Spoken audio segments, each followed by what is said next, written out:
उत्तर प्रदेश की राजधानी से एक सनसनीखेज खबर सामने आ रही है जो रोंगटे खड़े कर देने वाली है। नमस्कार, मैं अमित कश्यप और आप देख रहे हैं हंगामा टाइम्स न्यूज, जो रिश्तों का कत्ल और बिखरते हुए समाज को लेकर है। जहां हम आज एक ऐसी खबर पर बात कर रहे हैं जिसे सुनकर रूह कांप जाएगी और आत्मा हिल जाएगी।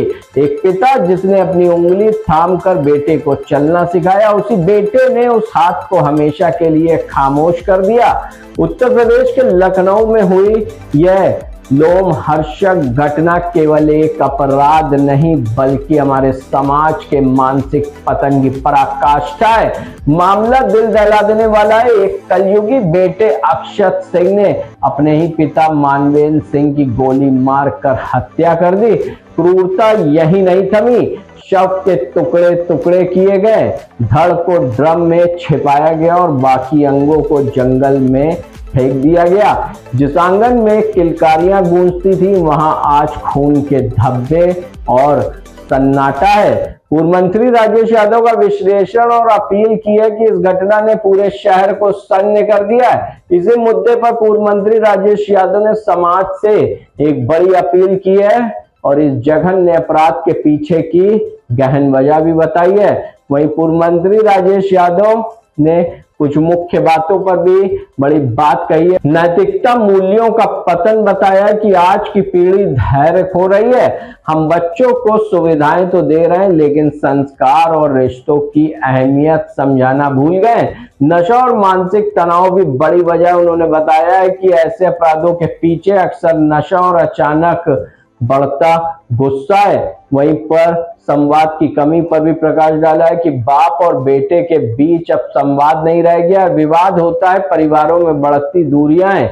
ऐसे हिंसक विचारों को जन्म दे रही है। समाज के लिए जागरूकता चेकलिस्ट हमें क्या बदलने की जरूरत है। अंधाधुंध भौतिकवाद भी बताया है कि बच्चों को सिर्फ पैसा नहीं समय भी दे। मानसिक स्वास्थ्य, यदि घर में कोई सदस्य असामान्य व्यवहार कर रहा है तो उसे दवाएं नहीं, परामर्श ले, उसकी काउंसलिंग कराएं। बुजुर्गों का सम्मान भी बच्चों को सिखाएं। नई पीढ़ियों को बच्चों को संस्कार के साथ साथ बूढ़े माता पिता का सम्मान भी समझाना चाहिए और उन्हें बोझ नहीं बल्कि नींव समझाना चाहिए। आपको बता दें, इस मामले में पुलिस अपना काम कर रही है और कानून अपना फैसला सुनाएगा। लेकिन सवाल हमसे है क्या? हम एक ऐसा समाज बना रहे हैं जहां खून के रिश्ते पानी से भी सस्ते हो गए। पूर्व मंत्री राजेश यादव की अपील केवल एक बयान नहीं बल्कि हर घर के लिए एक चेतावनी है। अपने बच्चों से बात कीजिए, उनसे उनके मन को पढ़िए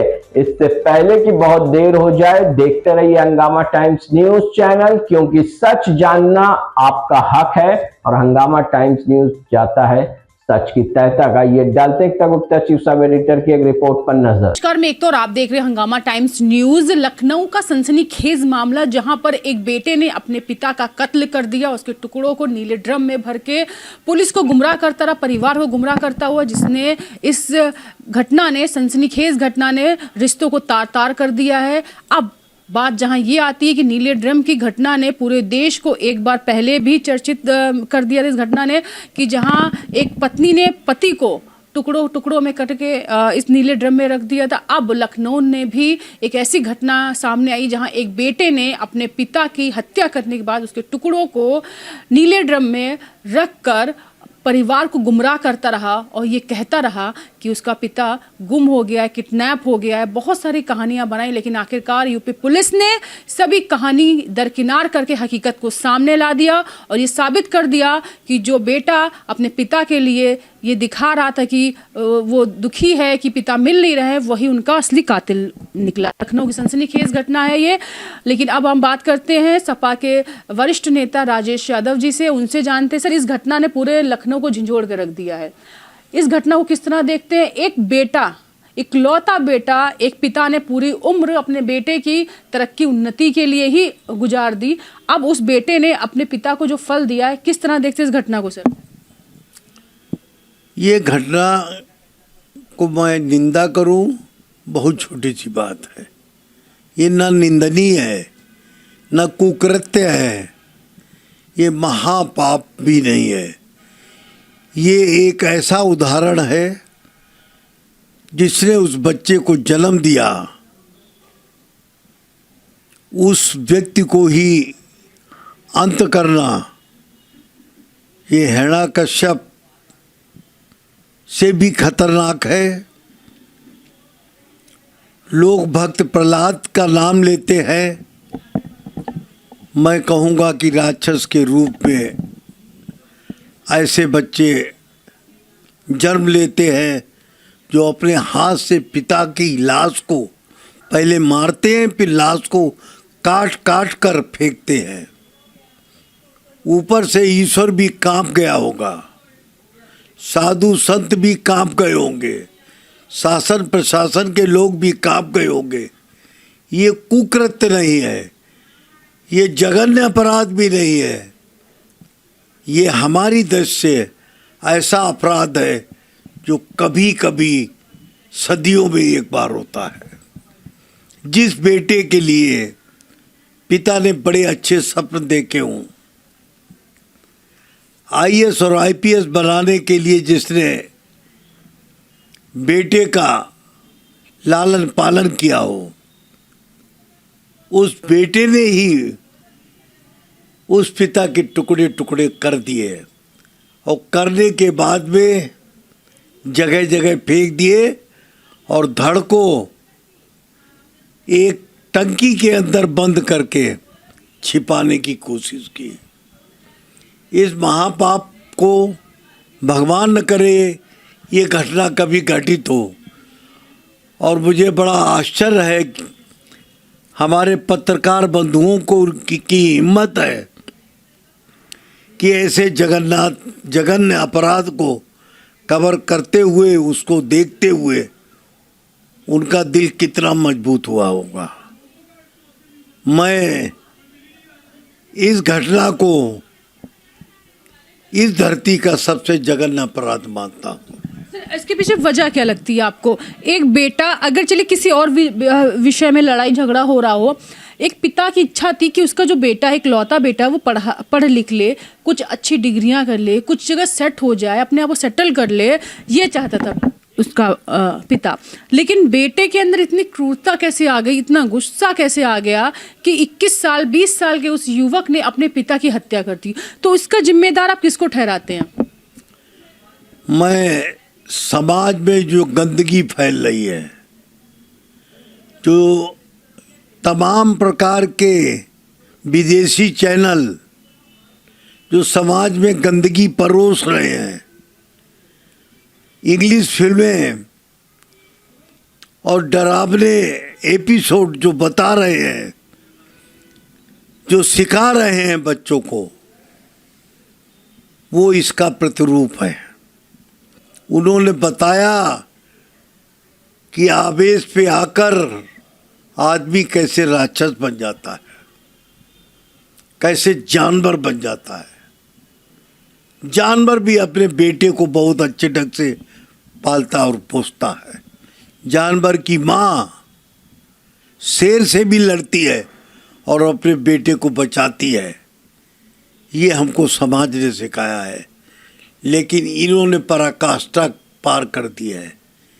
ये फिल्मों का असर है, ये हमारे जो वेस्टर्न कंट्री के लोग हैं जो दिखा रहे हैं, हमको परोस रहे हैं, उसका असर है और हमारे संस्कारों का असर है। हम लोग अपने बच्चों की तरफ ध्यान नहीं देते हैं। हम अपनी जीवन की जो दिनचर्या में इतने बिजी हो जाते हैं कि करोड़ों कमा के बहुत बड़े बड़े महल बना लेते हैं, लेकिन ये भूल जाते हैं कि करोड़ों के ये महल अगर आप उस बच्चे को नहीं बना पाए तो करोड़ों के महल बेकार हो जाते हैं। वहाँ पर उनकी सुध लेने वाला कोई नहीं होता है और आने वाले दिनों में वो खंडहर का शख्सियत में बदल जाते हैं। हे ईश्वर, ऐसा कुछ हिंदुस्तान या दुनिया में करे कि संस्कार अपना स्थान बनाए और जो तमाम प्रकार के कृत्रिम संसाधन हैं लोग जिनको मनोरंजन के नाम देते हैं उनसे दूर करें। मैं पूरे प्रदेश और हिंदुस्तान से सबसे पहले तो नशा मुक्ति आंदोलन को समर्थन करता हूँ। चिलम और नशे की आड़ में बच्चे बड़े से बड़ा क्राइम करते हैं। कोकीन की आदत बच्चे को बर्बाद कर देती है। पीने की आदत बच्चे को बर्बाद कर देती है। गंदी फिल्मों देखने की आदत बच्चे के अंदर एक रावण का जन्म देती है। और रावण जो है वो भी तो विद्वान था, और रावण ने दूसरे की स्त्री को किडनैप किया, और वो भी भगवान राम की स्त्री को। तो ये दुनिया इतनी अजीब सी हो गई है कि आप जिस घटना के बारे में पूछ रहे हैं इसको बताने की भी हिम्मत है आप में। कहीं ना कहीं हमें लगता है कि बच्चों के अंदर उनके फैमिली मेंबर्स या फिर ये फ़ोन की जो लत है उससे दूर रहकर, जैसे कि हम लोग छुट्टियों में अपने नानी के घर जाते थे या दादी के घर जाते थे, फैमिली मेंबर्स में वो बॉन्ड बना रहता था कि हम दिल की बातें शेयर करते थे। लेकिन कहीं ना कहीं आजकल का युवा वो अकेलापन चाहता है, वो सोचता है कि वो अपनी दुनिया में चाहता है, कि जहाँ वो कंफर्ट जोन चाहता है। तो आपको क्या लगता है जो पहले के समय में हम लोग अपनी नानी घर या फिर रिश्तेदारों के यहाँ जाते थे, ये माहौल होना चाहिए? कहीं ना कहीं बच्चों को इस फ़ोन की दुनिया से निकल के वास्तविकता से नाता जोड़ना चाहिए। देखिए, electronic media either phone, TV, smart TV, computer, ये क्राइम के जन्मदाता है। इनसे फायदा भी बहुत है और क्राइम विशाल क्राइम है। सबसे ज़्यादा टेक्निकल क्राइम अमेरिका में है, लंदन में है। ये कहाँ से जनरेट होता है? ये जनरेट तो इन्हीं चीज़ों से होता है कि क्राइम करो और किसी तरीके से अपने आप को बचाओ। ये वो सिखा रहे हैं। और जिस बच्चे ने अपने पिता को मारा है ये उसी की देन है। कौन सी नर्व उसकी दब गई? उसका पिता उसको बड़ा अच्छा अधिकारी बनाना चाहता था, लेकिन वो कातिल बन गया। इतना घोर कलयुग हमने कभी सोचा भी नहीं था। मैं आपके चैनल से अपील करता हूं कि शिक्षा के साथ उत्तम शिक्षा का भी प्रबंध होना चाहिए। मैं स्कूल प्रांगण में बैठा हूं, मैं अक्सर बोलता हूं कि मैं मतलब मेरी आत्मा पवित्र हो तभी मैं सरस्वती को आह्वान कर सकता हूं। हम बोलते कुछ हैं, करते कुछ हैं, देखते कुछ हैं। इनमें अंतर बिल्कुल हटाना पड़ेगा। अपने परिवार को पहले संभालना पड़ेगा, अपने आसपास को संभालना पड़ेगा, तब प्रदेश और देश की बारी आती है। मैं आपके चैनल के माध्यम से अपील करता हूं सरकार से, इस जघन्य अपराध के सापेक्ष में मैं बोलना चाहता हूं कि आपने कोर्स के अंदर, स्कूल के अंदर, यूनिवर्सिटी के अंदर अच्छी एजुकेशन की व्यवस्था की है, लेकिन आप एक चीज़ की कमी रह गई है। Education not for killing anybody. Education एक सार्वभौमिक सत्य है कि शिक्षा राम जैसी होनी चाहिए, शिक्षा भगवान कृष्ण जैसी होनी चाहिए। और तो और आप देखिए कि दोनों अपने कंधे पर लेके माता पिता को ले जाने वाला श्रवण कुमार बनाना आपका दायित्व है, गवर्नमेंट का दायित्व है, समाज का दायित्व है, और संतों का भी दायित्व है। संत को भी अपना काम करना चाहिए, समाज सेवा को नंबर 1 देना चाहिए, माता पिता की सेवा को नंबर 1 पे लाना चाहिए। नहीं तो ये दुनिया आप देख रहे हैं, कब विश्व युद्ध हो जाएगा कोई नहीं जानता है। कब अमेरिका ईरान पर एटम बम फेंक देगा कोई नहीं जानता है। अगली सुबह वहाँ हो पाएगी कि नहीं हो पाएगी कोई नहीं जानता है। मैं साउथ एशिया का एक कमेटी का चेयरमैन होने के नाते ये बताना चाहता हूँ, अपील करना चाहता हूँ दुनिया के सभी देशों से कि अगर आप बम फेंकेंगे तो फटने के बाद असर आप पर भी पड़ेगा। नागासाकी और हिरोशिमा पर आज तक असर है। इस असर को अगर बचाना है तो रसिया से मैं अनुरोध करता हूँ, चाइना से अनुरोध करता हूँ, अमेरिका से और ईरान से, इजराइल से कि आने वाली पीढ़ियों के लिए युद्ध खत्म कर दो, वरना जिस बेटे की आप बात कर रही हैं उसी टाइप के बेटे इस प्रकार के युद्ध का शुरुआत करते हैं। आत्मघाती दस्ता बन के खुद को बम से उड़ाते हैं। क्या हासिल होगा उस परिवार का जहां बेटे ने अपने पिता को बोटी बोटी काट कर फेंक दिया। ये भगवान भी देखकर रो पड़ा होगा। उसकी माँ नहीं है। माँ अगर स्वर्ग में होगी तो वो भी कह रही होगी कि हमने अपने कोख से जिस बेटे ने को जन्म दिया उसने मेरे पति को मार दिया। और एक उनकी माँ, उस बेटे की माँ जो खत्म हो गया है, वो भी कोस रही होगी कि मेरे पोते ने मेरे बेटे को मार दिया। और पिता खुद, उसकी आत्मा कोस रही होगी कि मैंने कैसे बेटे का जन्म दिया जिसने मेरा ही अंत कर दिया। मैं आपके चैनल से जो भी हमको देख रहा है, अपने बेटों का अच्छा पालन करो, लाड़ करो, लेकिन शक्ति में जरूर बांधो। अगर शक्ति में नहीं बांधोगे तो ये कोई न कोई आदमी रावण बन के पैदा होगा, तो आपको बहुत बहुत परेशानियों का सामना उठाना पड़ेगा। मैं आपके चैनल से हिंदुस्तान के हर बच्चे से अपील करूंगा, भक्त प्रहलाद बनो। भक्त प्रहलाद बनकर अपने माता पिता की सेवा करो। अगर नहीं कर सकते हो तो तुम्हारा जन्म व्यर्थ है। मैं आज इस घटना को सुनकर इतना हृदय द्रवित हो गया है कि मैंने तो कल्पना भी नहीं की तो कि एक मानव समाज से, एक बच्चे से जो कि 18-19 साल का बच्चा है, इतनी बड़ी घटना घटित हो सकती है। मैं ईश्वर से प्रार्थना करता हूँ हमारे पूरे विश्व को, भारत को, यूपी को, हमारे गांव के बच्चे को इतने अच्छे संस्कार दे कि माता पिता की जिस तरीके से पूजा की जाती है वो संस्कार हम लोगों में आए। वो संस्कार आएंगे तभी भारत होगा, और भारत नहीं होता कुछ भी नहीं होता है। क्या आपने नहीं देखा अखिलेश जी को किस तरीके से पिताजी को पूछते थे? क्या आपने नहीं देखा प्रधानमंत्री जी को कि अपनी माँ को किस तरीके से प्यार करते थे?